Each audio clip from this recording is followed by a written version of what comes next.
Tudo bem? Vamos lá. Mais uma reflexão bíblica, né? Nesse início de madrugada desse dia, de 17 para 18 de maio. Estamos aqui, né, dentro de casa, devido a essa quarentena, né? Mas chegamos do culto faz pouco tempo, fomos adorar o Senhor. Na entrada usamos álcool gel, eu usei máscara, alguns usaram máscara, outros não, mas fomos adorar o Senhor. E agora eu quero, antes de mais nada, né, desejar para você, meu querido ouvinte, a paz do Senhor, bem-vindo ao meu canal, Evangelista LCCR. Vamos meditar na palavra de Deus? Eu quero fazer uma meditação, como sempre digo, questão de 10 minutos, passa um pouquinho às vezes. Hoje eu quero falar sobre o grande profeta destemido, corajoso, um profeta que ele era forte, segundo a tradição, ele era robusto, era cabeludo, vestia de pele de camelo, tinha uma voz bem potente, forte, grossa, e não se intimidava diante dos reis. Ia lá na cara do rei e falava o que tinha que falar da parte de Deus, sem medo. Quero falar de Elias. Elias. A Bíblia não fala da genealogia de Elias. Não vi aqui quem era a mãe de Elias, quem era o pai de Elias. É um mistério a vida de Elias. Deus o chamou como o profeta. Procurei aqui sobre a vida dele, mas com certeza ele teve um pai e uma mãe, mas eu não achei aqui o nome dos pais de Elias. Vou ter que dar uma procurada para ver se acho. Eu só sei que quando Elias nasceu, foi uma alegria. E os pais foram no cartório, como de costume, e chegando lá, o sacerdote que estava no cartório perguntou aos pais da criança: qual será o nome do menino? E o pai disse: o nome dele será Eliahu. Eliahu é o nome hebraico. Nós falamos Elias no português, mas na verdade o nome dele é Eliahu. Isso foi motivo de graça, de riso, de deboche. Um sacerdote olhou para o outro, ficou rindo, outros ficaram rindo. Por quê? Porque Israel, nessa época, estava vivendo um período de idolatria muito grande, e era muito comum as crianças, quando nasciam nessa época, colocarem o nome de Baal no meio, né? A adoração a Baal se tornou uma quase que obrigação do povo. Israel estava totalmente desviado. Acabe, que era rei de Israel, foi criado num lar de pais tementes a Deus, se desviou porque casou com uma mulher de outra nação e uma adoradora de Baal. Na verdade, o reino de Acabe não foi nem de Acabe, porque é a mulher que mandava nele. Infelizmente existe muito disso hoje em dia. A mulher falava e Acabe fazia. E ela era idólatra. Ela mandava perseguir os profetas e Acabe dava ordem aos soldados do exército para perseguir os profetas, matar os profetas de Deus. Naquela época, voltando ao nascimento, nascia uma criança, colocava, vamos botar um exemplo, João Baal, Neymar Baal Júnior, mas tinha que ter um Baal lá no meio. E quando disse que o nome dele seria apenas Eliahu, mais um nomezinho hebraico, Neavi, agora não me lembro, eles riram. E Eliahu significa só o Senhor é Deus. Deus já estava aí preparando essa criança para fazer uma grande diferença nesses momentos de trevas que estava passando o povo de Israel. Então, ele foi criado um lar temente a Deus, Elias. E chegou o tempo de Elias se manifestar. Chegou o tempo de ele agora chegar lá diante de Acabe e dizer, agora, quando Eliahu estava já grande, era um homem, era o Acabe que estava reinando em Israel. E eles estavam lá fazendo festa, Baal. Foi durante anos essa idolatria. E lá, a estátua de Baal lá, no templo, Acabe junto com a sua esposa, muita bebida, muita comida, festa, danças. E de repente nessa festa entra uma pessoa totalmente estranha. Totalmente diferente daquelas pessoas. As pessoas paravam, olharam para ele. Um homem vestido de peles de camelo, né, um traje bem diferente, sandálias bem rústicas nos pés. E ele chega para Acabe e fala, essa estátua aí é o quê? Quem é essa estátua? Você não conhece, prof? Você quem? Você é Eliahu? Sim, ouvi falar de você. Eu quero saber o nome dessa estátua. Aí Acabe disse, é Baal, não conhece? Baal? Só o Senhor é Deus, é o meu nome. E se ele é Deus, se essa estátua aí é Deus, eu sou homem, sou ser humano igual a ti. E digo eu, isso está lá em 1 Reis, capítulo 17, rapidinho. Então Elias, o tisbita dos moradores de Gileade, disse a Acabe, tão certo como vive o Senhor, Deus de Israel, perante cuja face estou, nem orvalho, nem chuva haverá nestes anos, segundo a minha palavra. Então, se ele é Deus, eu sou homem. E segundo a minha palavra, não haverá chuva em Israel, nem orvalho cairá sobre essa terra durante um bom tempo. Ou seja, ele podia falar assim, segundo a palavra de Deus, o Deus eterno, maior que esse Baal. Não, ele falou, segundo a minha palavra. Ou seja, ele quis dizer que Deus era tão, Deus nosso Deus, é tão grande, que colocou Elias ali como maior do que aquele Baal ali. Eu, como homem, digo, não choverá, não cairá uma gota de orvalho na nação de Israel, segundo a minha palavra. Depois de em dedo e riste, Elias falar isso, realmente começou a haver seca em Israel. Não chovia em Israel.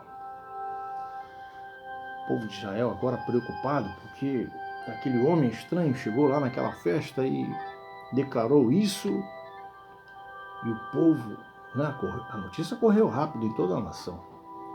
E cadê chuva? Nada de chuva.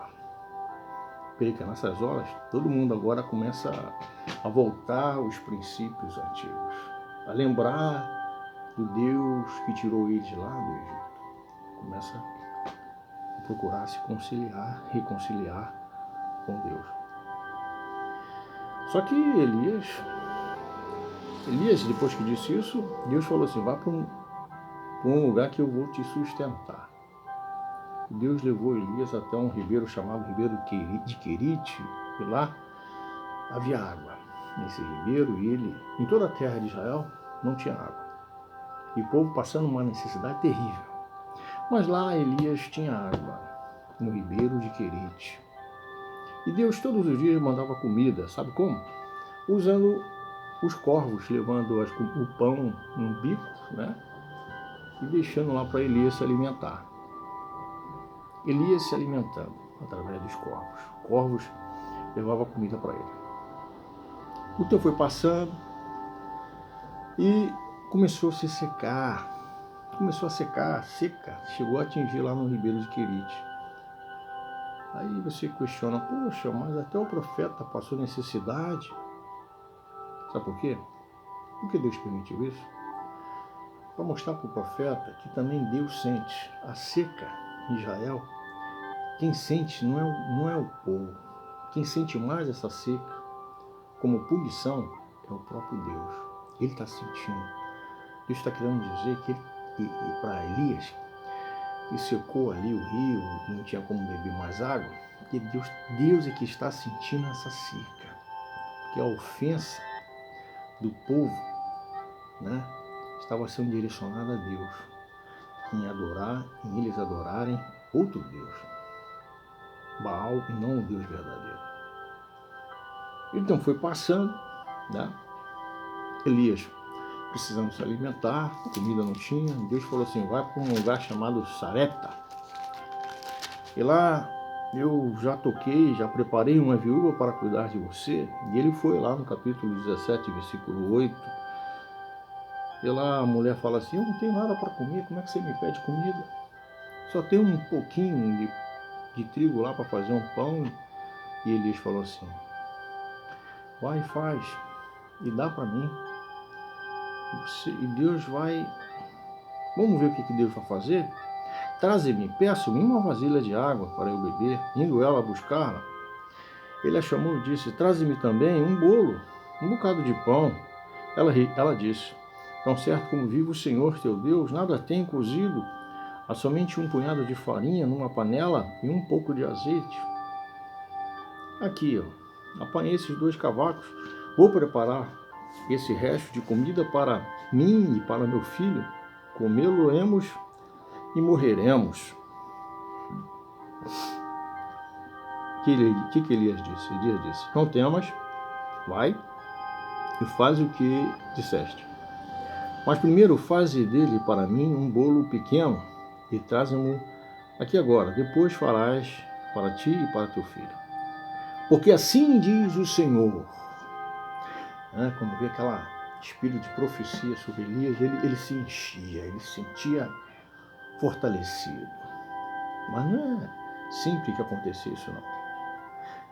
Nesse comentário, ao longo dos comentários, você vai ver que não era sempre que ele se sentia tão cheio assim. Houve momentos em que ele se sentiu triste, se sentiu desanimado, como todo homem de Deus passa nessa terra. E porque assim diz o Senhor, Deus de Israel, a farinha da tua panela não se acabará e o azeite da tua botija não faltará até o dia em que o Senhor fizer chover sobre a terra. Foi ela e fez segundo a palavra do profeta, e assim comeram ele e a sua casa muitos dias. Da panela a farinha não se acabou, da botija o azeite não faltou, segundo a palavra do Senhor por intermédio de Elias. Que maravilha! Só que depois o filho morre. Mas por que o filho morre? Eu perguntei a Deus, por que o filho morreu, Senhor? O filho da mulher, da dona da casa, e a sua doença se agravou tanto que ele morreu. Essa mulher já tinha profetizado antes que ele ia morrer. Então o poder da palavra, o que ela falou aqui no versículo 12? Ela falou assim, vês aqui, apanhei esses 2 cavacos e vou preparar esse resto de comida para mim, para meu filho, comê-lo-emos e morreremos. Aí. Ela já declarou ali uma palavra de derrota para ela mesma. Muitas vezes as coisas acontecem lá na frente com a gente, porque a gente antes falamos uma palavra, isso não vai dar certo, vai acontecer isso comigo, eu não vou conseguir, eu vou ser reprovado, e vai ser mesmo, que tu já falou. Essa mulher ela estava no sentido assim, espiritual, muito para baixo, né? Até entendo o problema dela. Mas devemos confiar no Senhor, em qualquer situação em que estejamos. Ele morreu, o garoto. Só que o Elias falou assim, dá-me teu filho. Tomou nos braços dela, levou para cima ao quarto, onde ele mesmo se hospedara e deitou em sua cama. Resumo, Deus ressuscitou a criança. A criança voltou a viver. Segundo outros livros, como o Talmud, um livro judaico, esse jovem se chamava Jonas. Sim, ele foi aquele missionário Jonas que foi em Nínive pregar a palavra de Deus. Isso aí, depois a gente fala sobre isso. O tempo foi passando e depois de muito tempo, né, veio a palavra do Senhor novamente ao profeta Elias, dizendo: vai, apresenta-te a Acabe, porque darei chuva sobre a terra. Capítulo 18. Olha, e ali havia uma perseguição nessa época, porque Acabe tinha que, a todo custo, por ordem de sua esposa, porque na verdade quem mandava era Jezabel, a Jeza, fazer com que Israel todo oficializasse a adoração a Baal. E a luta de Elias era para que a nação praticasse somente o monoteísmo, adoração a um só Deus. Só que os profetas foram perseguidos. Aqui no versículo 3 fala de um homem chamado Obadias. Ele recepcionou, colocou dentro de sua casa, eu creio que havia um porão, ele colocou 100 profetas lá, dando comida, dando pão para eles não serem mortos. Elias encontrou com seu Obadias, né, que temia muito o Senhor, né? Obadias disse assim para ele: Elias, sai daqui, Elias. Olha, eu já guardei, eu escondi 100 profetas na minha casa porque eu temo ao Senhor e o rei quer matar esses profetas. E você vem para cá, ele vai querer te matar. E Acabe já tinha se comunicado com outras nações, né?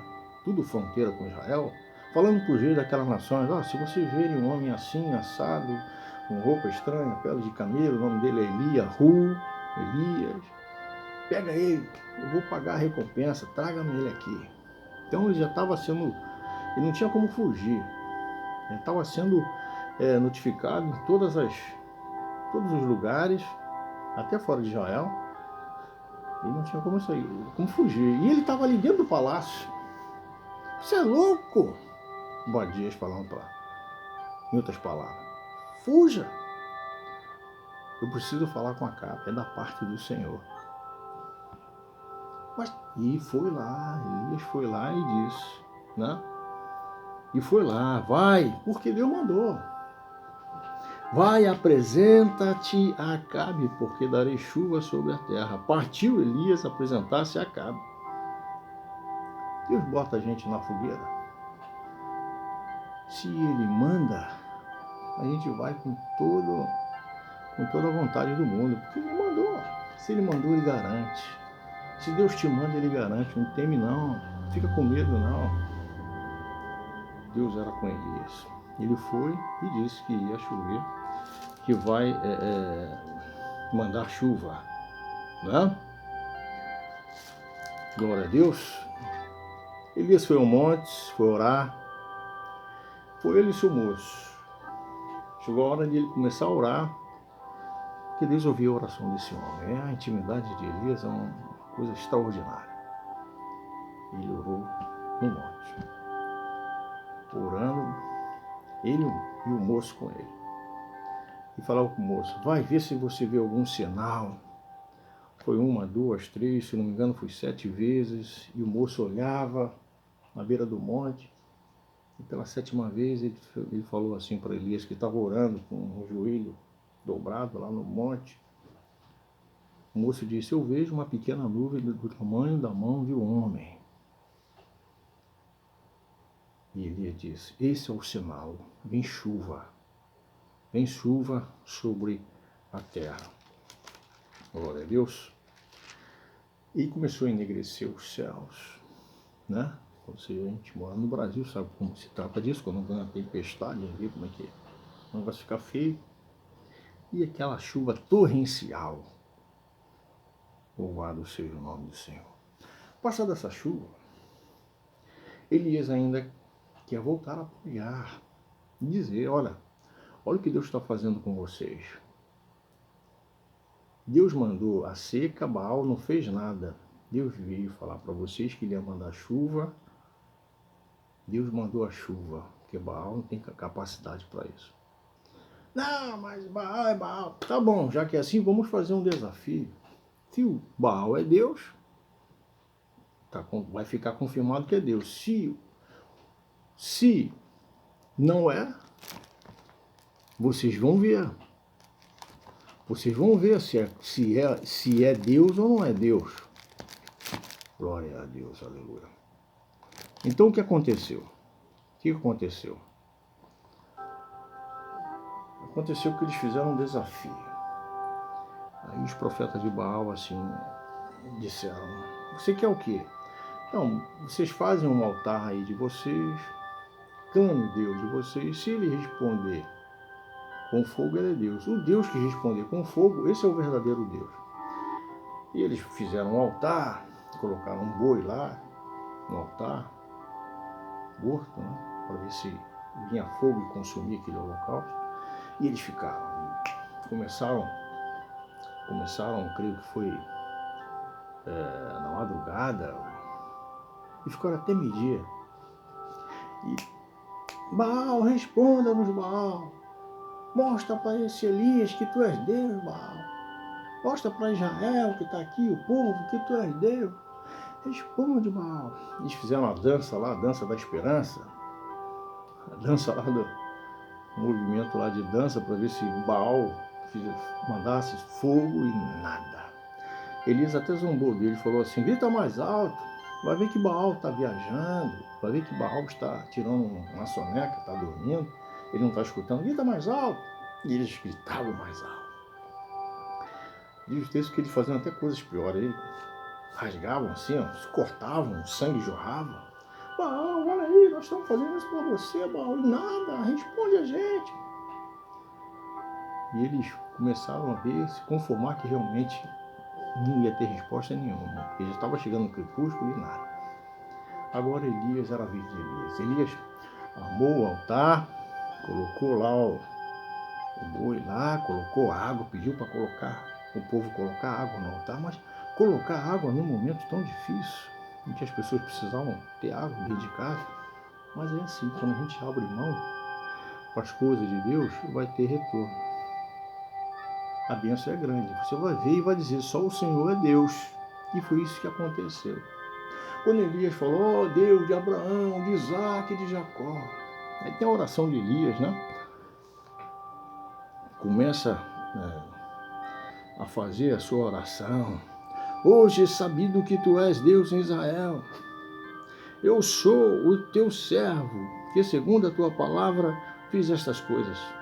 Responde-me, Senhor, responde-me, para que este povo saiba que tu, Senhor, és Deus, e que a ti fizeste retroceder o coração deles. Então caiu o fogo do céu, fogo do Senhor, que consumiu o holocausto, e a lenha, e as pedras, e a terra, e ainda lambeu a água que estava no rego. E vendo todo o povo, caiu de rosto em terra e disse, o Senhor é Deus, o Senhor é Deus. Disse Elias, lançai a mão dos profetas. Né? E lançaram a mão daqueles profetas, né? Pegaram ele, aqueles profetas foram mortos. Antigamente era assim, o negócio era sério. A idolatria era super condenada por Deus. Aí com isso, o Acabe ficou sabendo de tudo.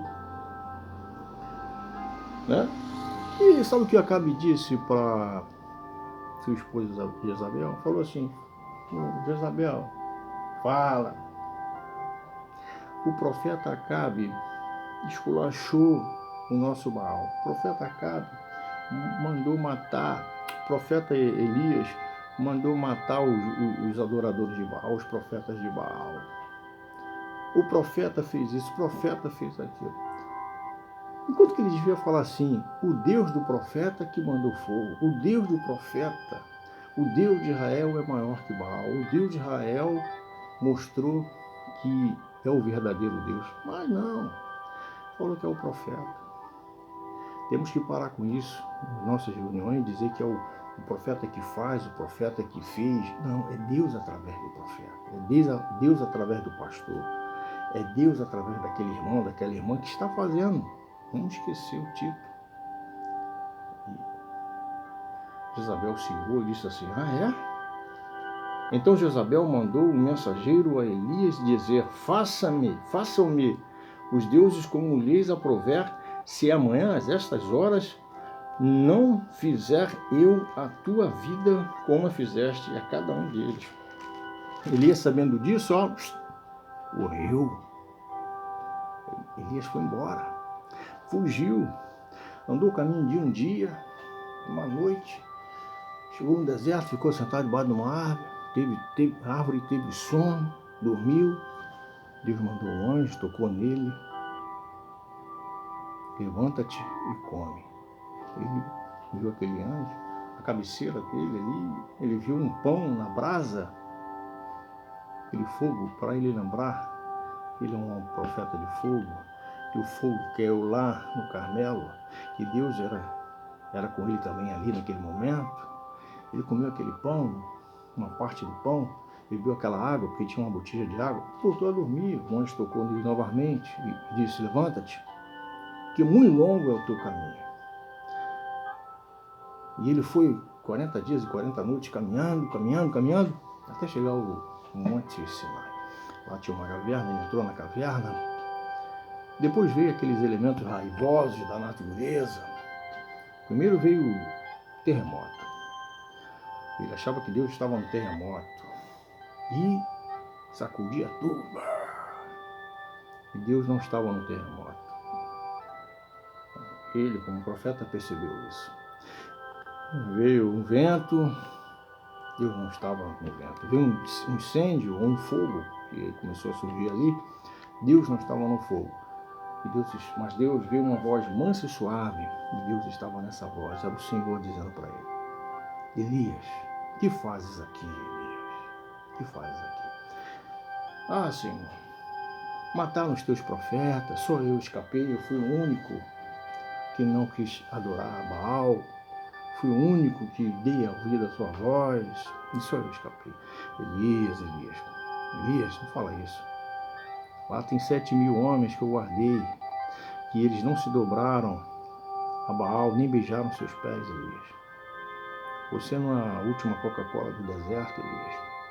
Tem mais gente que ficou na minha presença.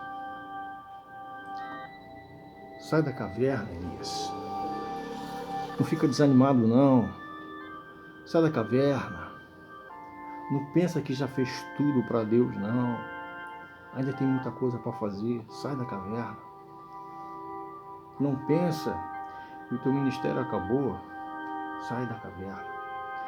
Não fica desanimado com A, com B, ou com C, ou com aquele irmão de ministério que te decepcionou. Sai da caverna. Muita gente desanimada, né? Muita gente por um motivo ou por outro, por uma perseguição, né? Sai da caverna. Elias falando, Senhor, eles querem me matar. Jezabel quer me matar, Senhor. Mas Deus manda dizer para você, sai da caverna. Não importa as circunstâncias. Muda o seu coração, porque Deus muda as circunstâncias.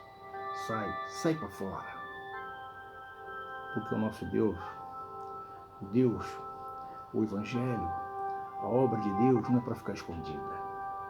É luz, é para iluminar a todos que precisam ser iluminados. Sai da caverna. Elias obedeceu, que Deus ainda tinha obra para ele. Ungiu um homem para rei, ungiu o seu sucessor, Eliseu. Deus tem obras para Elias, como Deus tem obra para você. Por isso Ele quer que você saia da caverna.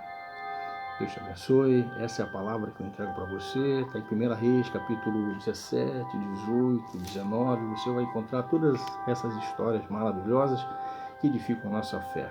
Deus te abençoe em Cristo. Amém?